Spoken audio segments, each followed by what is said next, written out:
Hello and good morning or good afternoon, Enrico. I noticed it's 43 degrees in India. I'm glad we're doing this remotely. Some of us would not cope very well with 43 degrees. That's good. What is this? Is Sanjeev that one or not? That is correct. Yes, it is 43 degrees here today. That's too easy for you. We're gonna take a new challenge next time. But anyway, let's go. Let's go to Chris. I give the word to you, Chris. Bring us through the vision that we have as strategies. Thank you very much, Enrico. And in the spirit of the day, so I brought a Brazilian iced coffee. There you go. Now it has been manufactured in Norway, so it's probably a bit of Norwegian in there, but it is a Brazilian iced coffee. And then for our friends in Latin America, we smuggled in some fresh pineapple juice from Costa Rica. So for all countries that are not, fairly represented on my diet today, sorry, but it's the best we could do on a short notice. But I'm really grateful that everyone was able to join, and we have, an amazing array of countries joining us here today. Now, I want to take a few minutes on sort of the high level for everyone, and I want to start with this slide. So Enrico, just to check, you can see my universe, right? Yes. Perfect. So this was created at a pretty quiet Christmas party now, about a year and a half ago. It was Jolene, Adelina, and myself. It was like in the rough days of COVID, and you weren't even allowed to have Christmas parties. But we kind of sketched out like, what are we actually doing here? Because there's a lot of pieces, and a lot of you may have seen many of these pieces. And what we said was, it makes sense for us to try to conceptualize what are we actually doing. And the first thing we said was like, why are we here? Well, we are here because we believe that the world of strategy is changing.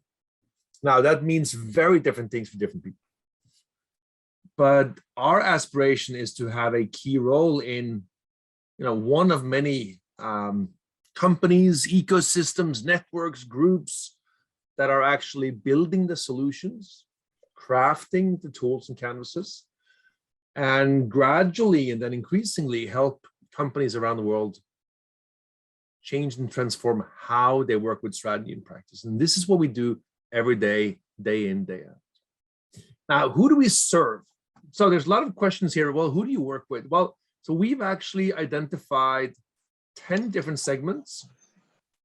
And anyone that has completed like marketing 101 says, well, wouldn't it make sense to focus? And it would, but we choose not to, because we believe that by having these 10 segments and fully understanding how do we work with education, how do we work with accelerators, how do we work with national governments, how do we work with corporates, how do we work with innovation clusters? These are very important segments. But of course, you need to find the right solution for the right segment. So how do we get started? Well, what we did here was on the bottom of this universe, we said there is an entry level of sorts. Now, granted, even the entry level can be a little bit complex, but we identified 15 tools, and we identified a pathway, if you will, that takes people through the front door, reports, canvases, initial content, hub, webinars, and then most people will likely end up with the Global Coaches Program right here. Once you pass that, you get to the intermediate level. And I suspect that many of you guys on the call today are now very comfortable at this intermediate level. Here, we have various masterclasses, and those will be returning in force now that COVID is largely behind us. We have the Global Cluster Program online. We have the BTC program online. We have the Scale Up Coach program online. And we also have coming next year, Rick, the Venture Capital Fund Manager program. We just got to build it first. Let's see, how hard is that going to be? So if anybody want to help us do some case studies on the Venture Capital Fund Manager program, call us afterwards, so we can use the extra manpower. But there's one more level. I'm going to switch colors here. There's one more level, and that is what we call the advanced level. And this is where I think most of you guys are. You may not be there quite yet today, but that's where we would like to point you to. Now, at this level, we have the partner network. And we would really, really, really, really like to see our partners be very successful in their work and in their collaboration with us.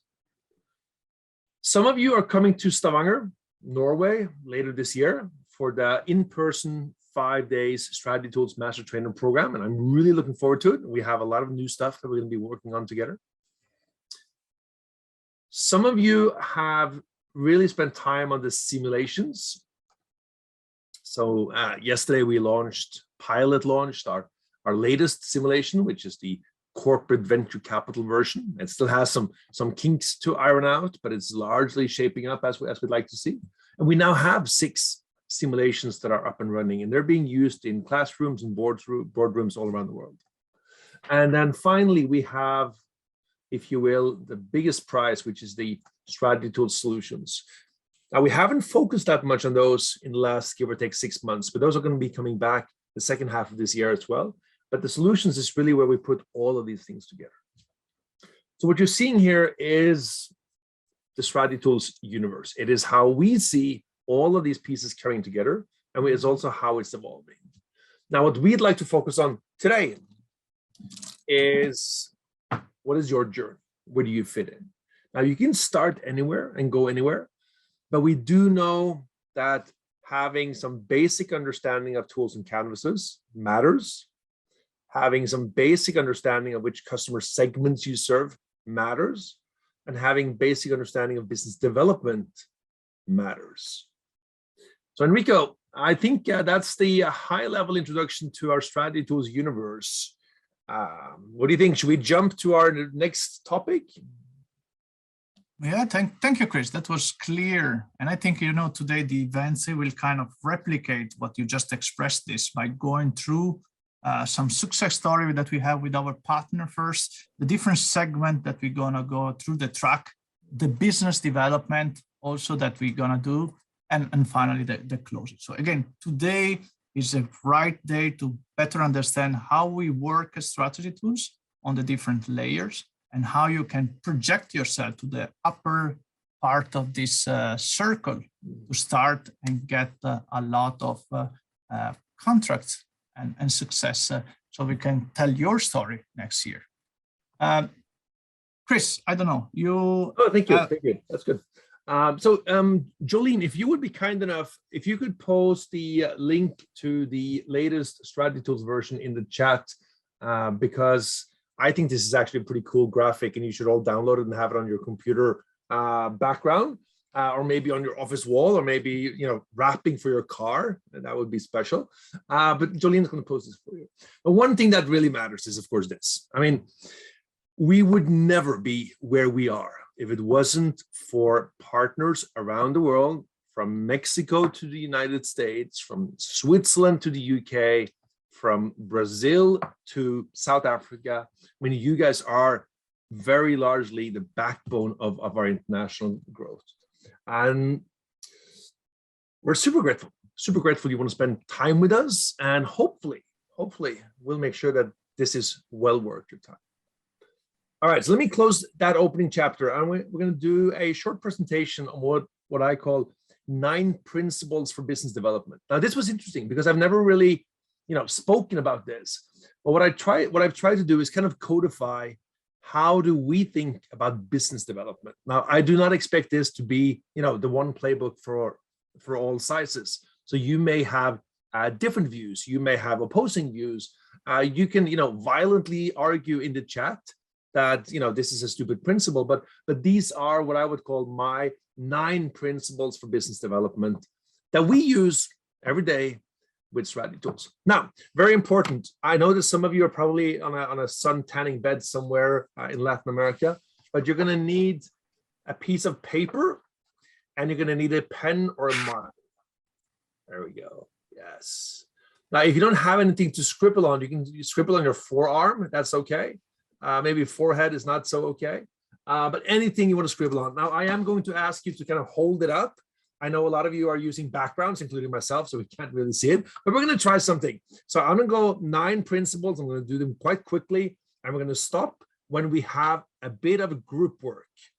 All right, so principle number one is I believe that you are the value of your network. Now, that means that 80% of your business, 80% of your customers will come directly or indirectly from your network. It's people you know from school. It's people you play basketball with. It's people that you used to mud wrestle with, if you're into those kind of things, I don't know. It's people that you worked with in the past, but it is your network. So my question here is, on a 0 to 100 scale, obviously 100 being the strongest, how strong would you say that your network is with regards to a business development tool? So the way that you use this is you basically go like, you put a number and you hold it up. So I'm going to say 95. This is so cool. Like I'm gone. We should design these backgrounds differently. All right, so I'm seeing 95, 75, 70, 80. And let's see, Glenn, we can't see anything on your screen, my friend. Here we go, 75, 70.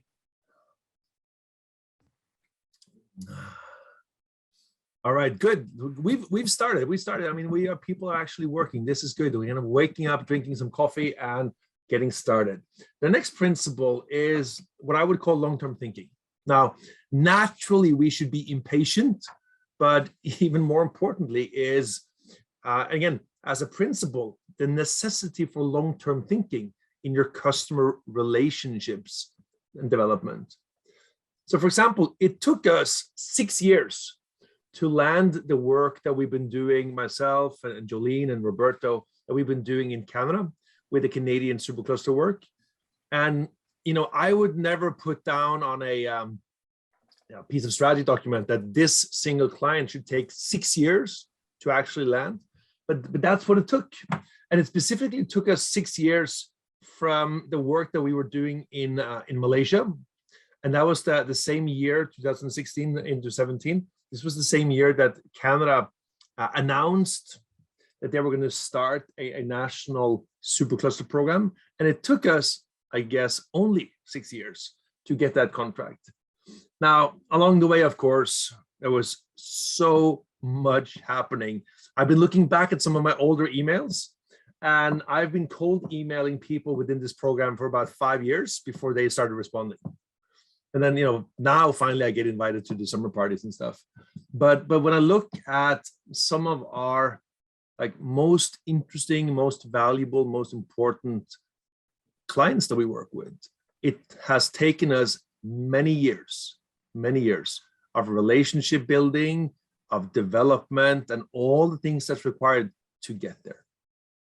So my second question is, are you guys able to list quickly your top 5 long-term client prospects? So I don't need their names. You don't have to give us the full name, but you can put down initials or codes for names that help for you.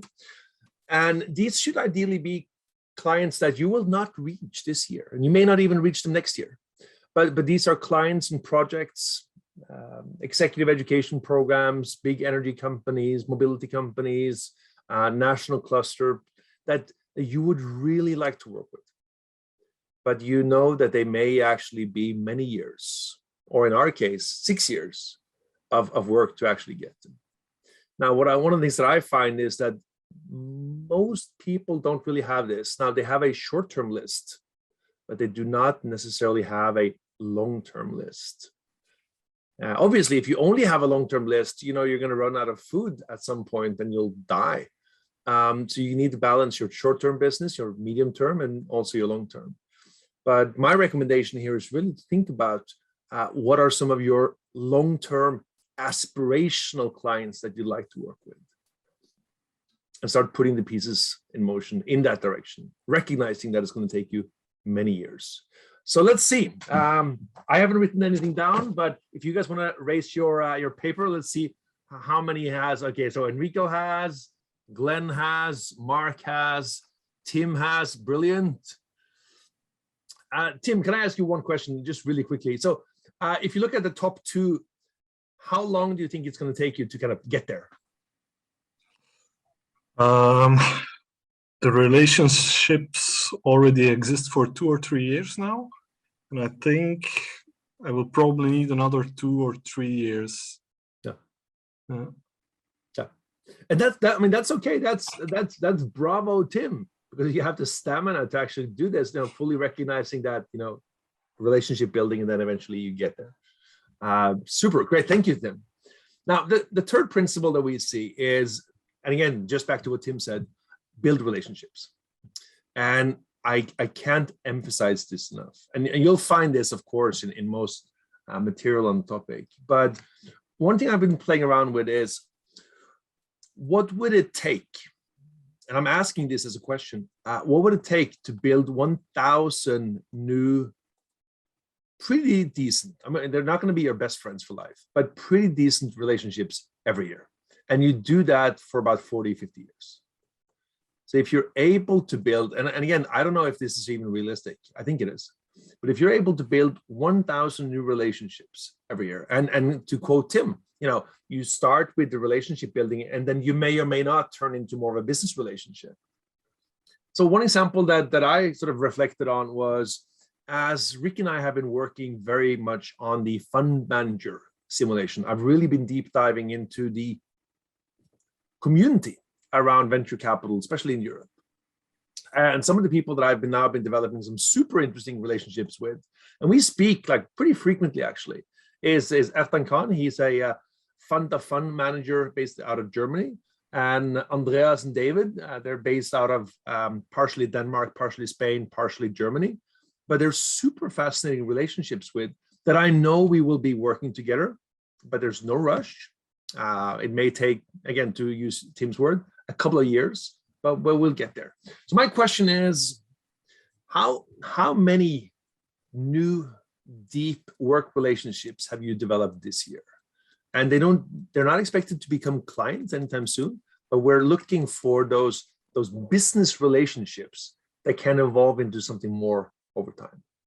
So again, it is a 0 to 1,000 number game, and I have no idea what that scale looks like, but I'd love to see a few numbers here before we progress.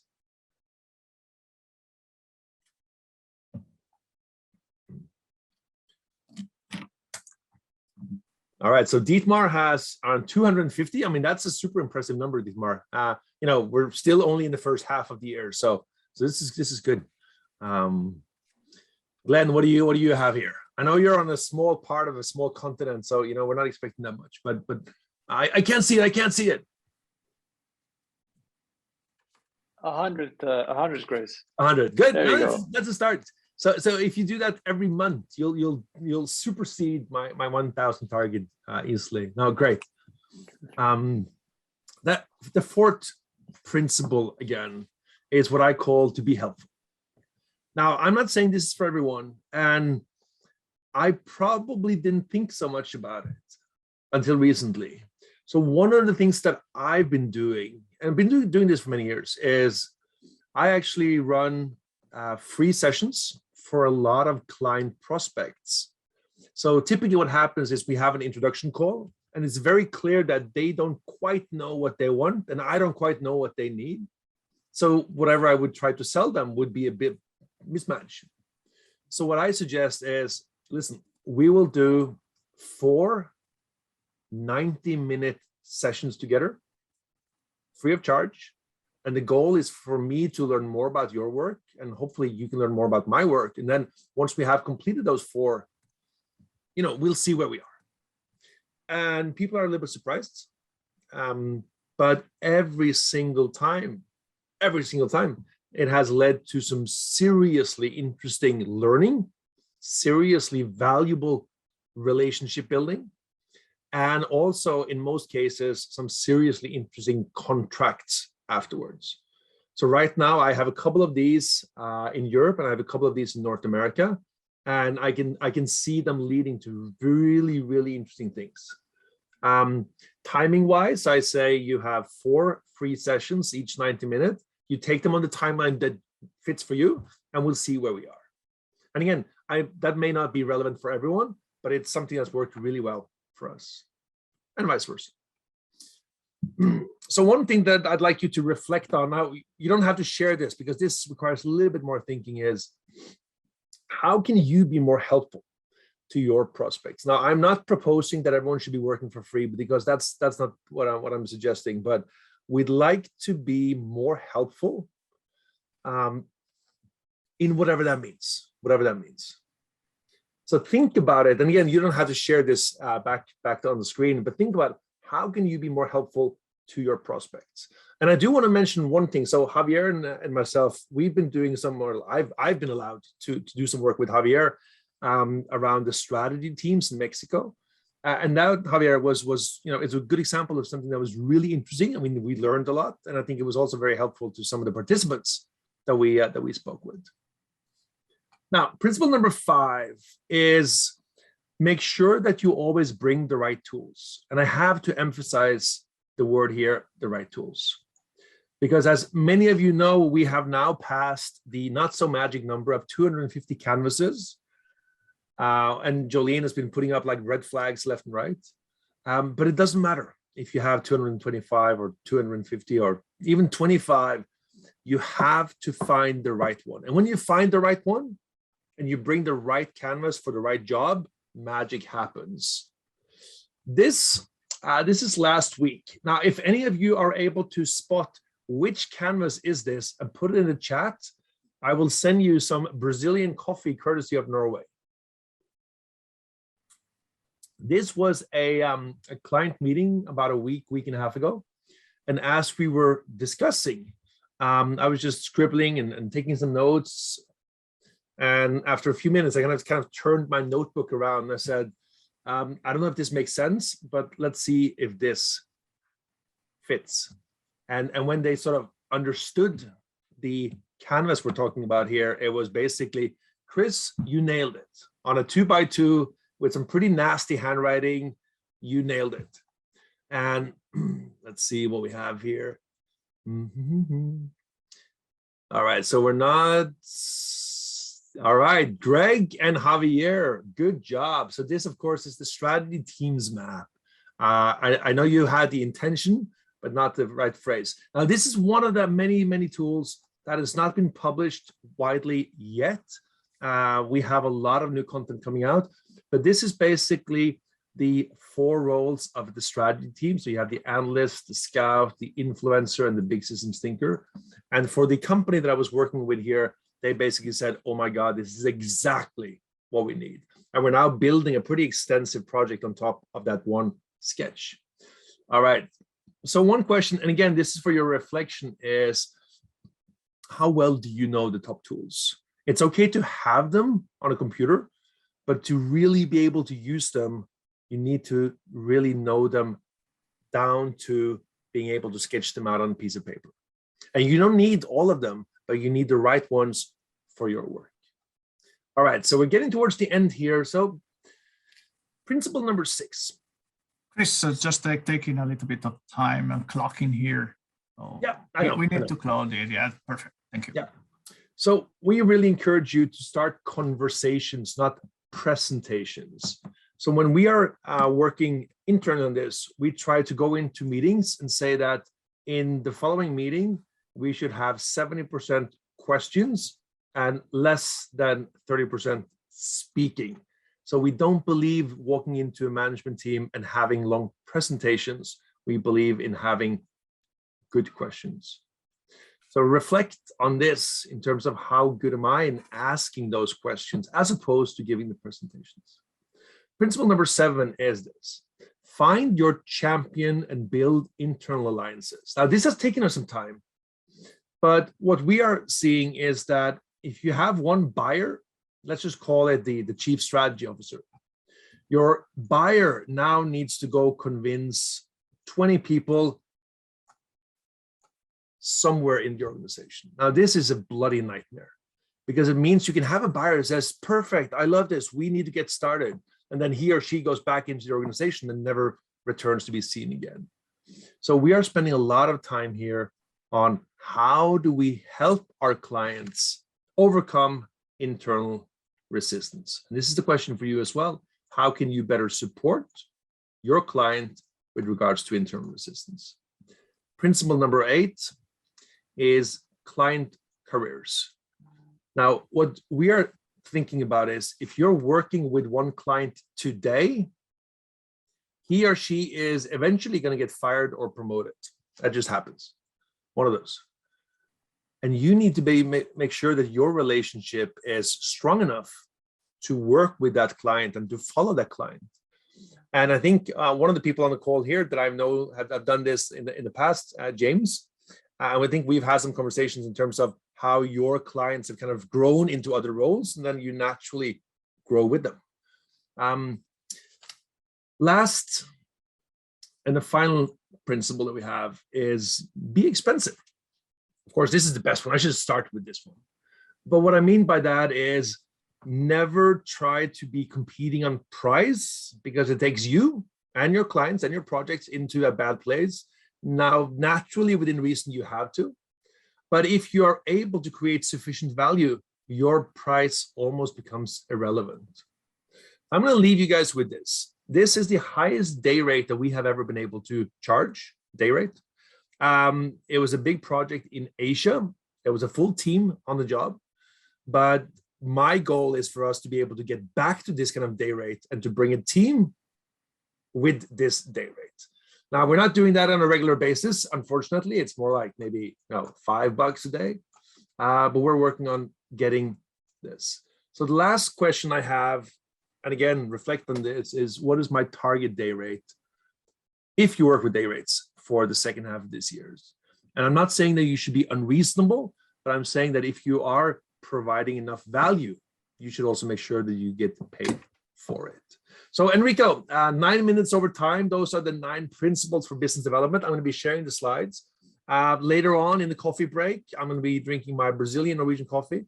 Be happy to hear any views, any thoughts on this. Most of all, I hope this can be helpful. Thank you very much, and back to you.